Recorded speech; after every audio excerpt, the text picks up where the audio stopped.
ஊக்கம் உடைமை. உடையர் எனப்படுவது ஊக்கம்.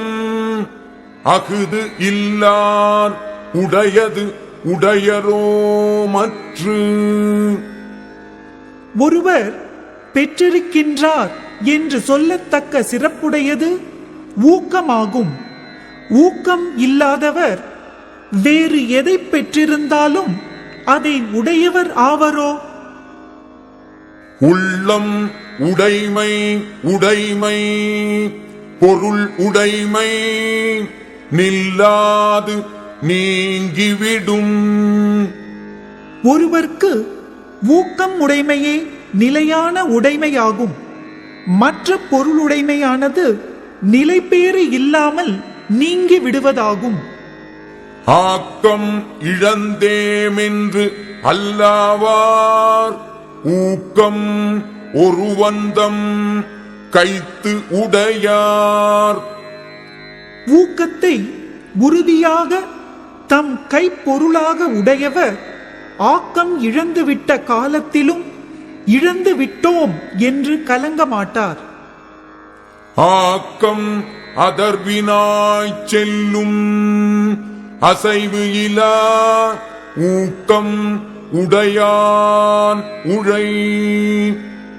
சோர்வு இல்லாத ஊக்கம் உடையவனிடத்தில் ஆக்கமானது தானே அவன் உள்ள இடத்திற்கு வழி கேட்டுக் கொண்டு போய்ச் சேரும்.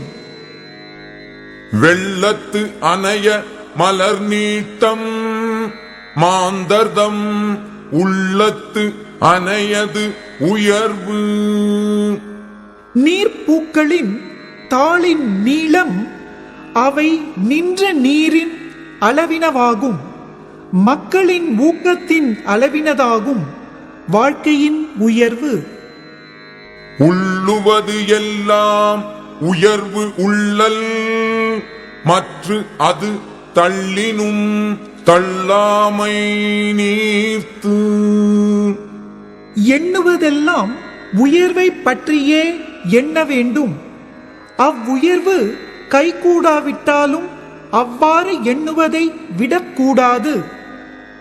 சிதை விடத்து ஒல்கார் உறவோர் புதை அம்பின் பட்டுப்பாடு ஊன்றும் களிறு. உடம்பை மறைக்கும் அளவு அம்புகளால் புண்பட்டும் யானை தன் பெருமையை நிலைநிறுத்தும். அதுபோல் ஊக்கம் உடையவர் அழிவு வந்த இடத்திலும் தளர மாட்டார். உள்ளம் இலாதவர் எய்தார் உலகத்து வள்ளியம் என்னும் செருக்கு. ஊக்கம் இல்லாதவர் இவ்வுலகில் யாம் வன்மை உடையேம் என்று தம்மை தாம் எண்ணி மகிழும் மகிழ்ச்சியை அடைய மாட்டார். பரியது கூர்கோட்டது ஆயினும் யானை வெறும் புலி தாக்குரின். யானை பருத்த உடம்பை உடையது, கூர்மையான கொம்புகளை உடையது. ஆயினும் ஊக்கம் உள்ளதாகிய புலி தாக்கினால் அதற்கு அஞ்சும். உரம் ஒருவர்க்கு உள்ள வெறுக்கை அஃது இல்லார் மரம் மக்கள் ஆதலே வேறும்.